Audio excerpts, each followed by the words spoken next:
आने वाला है राज्य में, और आपकी एक काफी दिनों से डिमांड चल रही है कि एक फेस जो है कांग्रेस हाईकमान घोषित करे राज्य में चुनाव लड़ने के लिए कांग्रेस का, तो इसके बारे में क्या कहना आपका?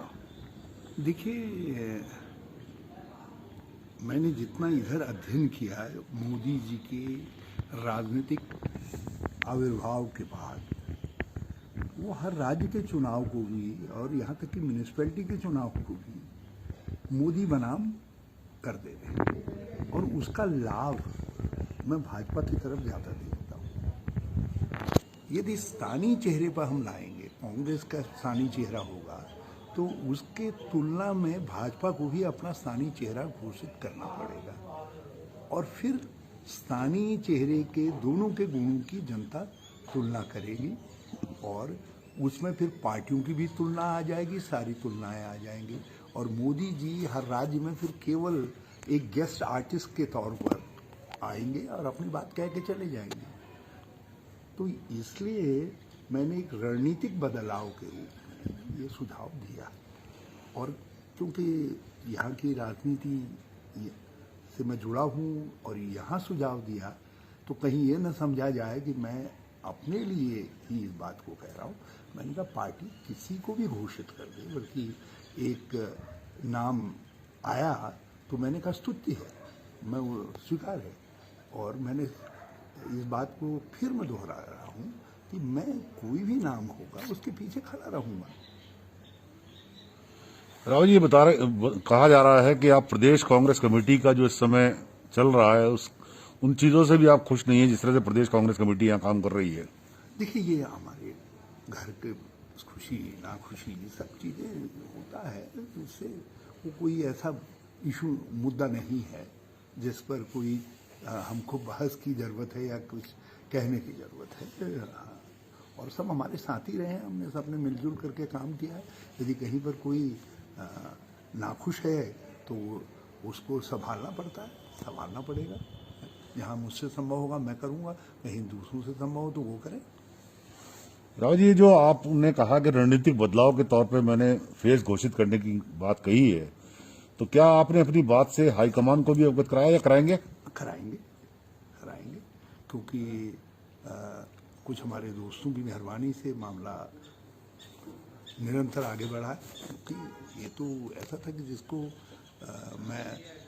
जब मैंने इस बात को कहा था तो हाईकमान जो कुछ कहेगा कह करके इस बात का पटाक्षेप हो जाता है, लेकिन जब हमारे साथियों ने उसमें कुछ बहस छेड़ी है तो यकीनन बात हाईकमान के सामने आएगी, और जो हाईकमान का निर्णय होगा वो स्वीकार्य है। लेकिन परंपराएं हमने ही स्थापित की। पहले हमारी परंपरा चेहरा घोषित करने की थी, फिर नहीं रही, फिर हमने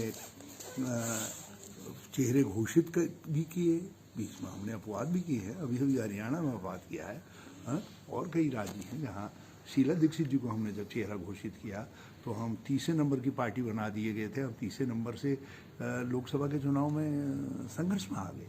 तो ऐसा नहीं है कि कोई ऐसा है कि जो हरीश रावत ने कह दिया, कोई अजूबा कह दिया है, तो उस पर पार्टी विचार करेगी। तो इस समय जो वर्तमान में इस समय प्रदेश कांग्रेस कमेटी जिस तरह से काम कर रही है उत्तराखंड में, आपको लगता है कि 2022 के चुनाव में कामयाब हो पाएगी कांग्रेस? देखिए, ये सब मनमुटाव नजर आ रहा है। ये सब देखना जो यहाँ के प्रभारी हैं उनका दायित्व है। जहाँ पर कांग्रेस वर्कर के रूप में मुझे कुछ करना होता है, यहाँ के वर्कर के रूप में करता हूँ। जैसे कल ही मैंने गन्ने का मूल्य घोषित करने के लिए अपने विधायक साथियों और कांग्रेस के लोगों के साथ जिलाधिकारी के कार्यालय में जाकर के ज्ञापन दिया, क्योंकि यहाँ मैं कार्यकर्ता हूँ। कार्यकर्ता के तौर पर हरिद्वार मेरी कर्म भूमि रही है, तो मैंने अपने उस नैतिक दायित्व को पूरा किया है। किच्छा में परसों जो है अरदास की मैंने किसानों के लिए, क्योंकि किच्छा से मैं चुनाव लड़ा। मैंने कहा उसी वहाँ की मिट्टी को लेकर के मैं अरदास करूँ गुरुद्वारे में जाकर के। तो आप ये बताइए राव जी, क्या इस संबंध में आप सोनिया गांधी या राहुल गांधी से दिल्ली में कोई बात करेंगे, करने वाले हैं?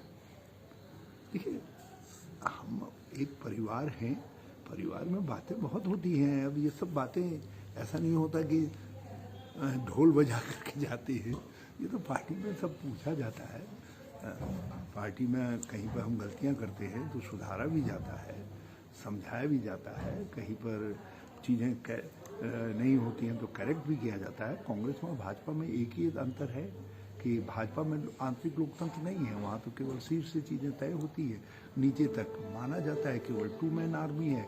और कांग्रेस के अंदर नीचे बहस होती है, सब चीज़ें होती हैं, आपस में कभी कभी मतभेद भी होते हैं, विवाद भी होते हैं, कभी झगड़े तक की नौबत आती है, लेकिन हाईकमांड अनुतोगत्वा उन सब पर फैसला करता है और बात कर लेता है। तो यहाँ तो कोई ऐसी नौबत ही नहीं है। मैं तो एक सिंपल सा एक विचार मेरे मन में आया कि कैसे, और इस बात को सभी लोग कह रहे हैं कि चुनाव जो है मोदी बनाम हो जा रहे हैं, तो मेरे दिमाग में भी ये आया, आखिर इतने सालों की राजनीति में कुछ मैंने भी सीखा, अनुभव किया, उसके आधार पर मैंने कह दिया कि एक रणनीतिक तोड़ के आधार पर हमको जो है स्थानीय चेहरा घोषित करना चाहिए, बाकी सब लोगों को इसके पीछे खड़ा हो जाना चाहिए।